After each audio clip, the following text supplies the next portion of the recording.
शनिवार की रात हम अपने मंत्रों का उच्चारण कर रहे थे और माहौल खराब हो रहा था, डरावना, और हमें शैतान की उपस्थिति का आभास हो रहा था। वह हमारे चारों तरफ कुछ अजीब सी आवाजें करता हुआ घूम रहा था। वह डरावना था।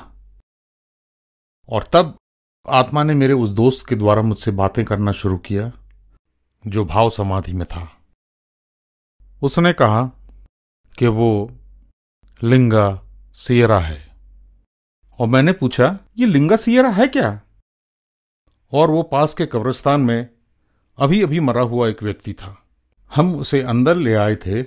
अगले 3 दिनों तक वो हमारे साथ रहने वाला था, जब तक कि वो अपने अंतिम गंतव्य तक न पहुंचे। और यही था वो। जब आवाजें आना बंद हो गईं तो हम लोगों ने एक दूसरे की तरफ देखा, और हम में से कोई लिंगा सियरा को नहीं जानता था। और 2 दिनों के बाद मैं थियोसॉफिकल सोसाइटी में गया, जिसका मैं सदस्य भी था, और मैंने पूछा क्या आपके पास लिंगा सियरा के बारे में कोई जानकारी है? उन्होंने कहा हाँ। मैंने कहा जानते हैं? और उन्होंने मुझे विश्वास दिलाया, और मैंने पाया कि आत्मा ने जो कहा था वह सच है। ये आश्चर्यचकित करने वाला था। आत्मा हमें वह बात बता रही थी जिसे हम जानते तक नहीं थे। क्या आप जानते हैं, बाइबल हमें इन आत्माओं के विषय में बताती है जब वो दुनिया के उस पार जाती हैं।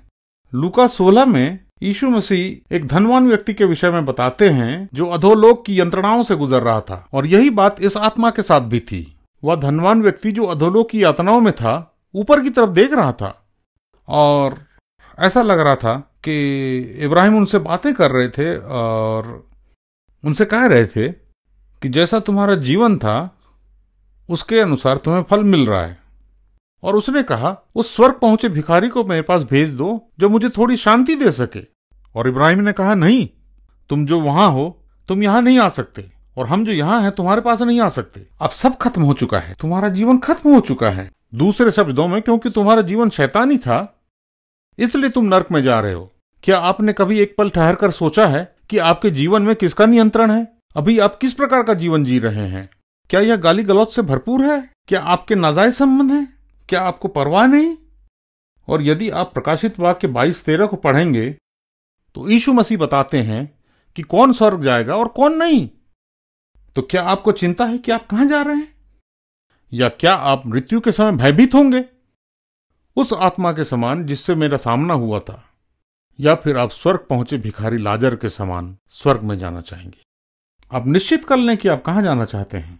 यदि आप अपना जीवन यीशु मसीह को देते हैं तो आप स्वर्ग जाएंगे जहां कोई भय नहीं होगा, या आप अधोलोक की अनंत यातनाओं में रहना चाहेंगे।